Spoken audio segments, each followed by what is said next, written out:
Hello' guys, আজি ভিডিঅ'টো bike চলাই আৰম্ভ কৰি দিছোঁ।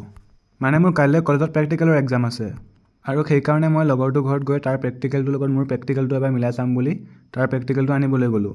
সিহঁতৰ ঘৰ পাই মই তাৰ পৰা প্ৰেক্টিকেলটো লৈ ল'লোঁ আৰু প্ৰেক্টিকেলটো লৈ মই দেৰি নকৰি গুচি আহিলোঁ। মোৰ টাউনত কাম এটাও আছে। টাউন পাই লগৰকেইটা লগ হোৱা দোকানখনলৈ এবাৰ সোমাই গ'লোঁ আৰু লগৰকেইটাক লগ কৰি মই মোৰ কামটো কৰিবলৈ টাউনলৈ বুলি সোমাই আহিলোঁ। কামটো মোৰ নহয়, মোৰ লগৰটোহে। সি নতুন মোবাইল এটা কিনিম বুলি তাৰ পুৰণা মোবাইলটো বেছি দিম বুলি আহিছিলে, কিন্তু টাউনত দাম নিমিলাৰ কাৰণে আমি মৰিগাঁৱতে গ্ৰন্থমেলা হৈ আছিল, গ্ৰন্থমেলাত এবাৰ সোমাই যাম বুলি গ্ৰন্থমেলালৈ গুচি আহিলোঁ। তেনেকৈ চাই থাকোঁতে ভোক লাগি গ'ল, ঘৰটো একো খাই নাহিলোঁ যে সেইকাৰণে। আৰু হোটেলত সোমাই আমি দুয়োটাই এটা পৰঠা খাই দিলোঁ। কি খাই আছ তই? কি মোৰ কাৰণে আহিলে খাব লাগিব আৰু একদম খাব লাগিব পৰঠাটো খাই হোৱাৰ পিছত পইচাটো দিবলৈ আহিলোঁ।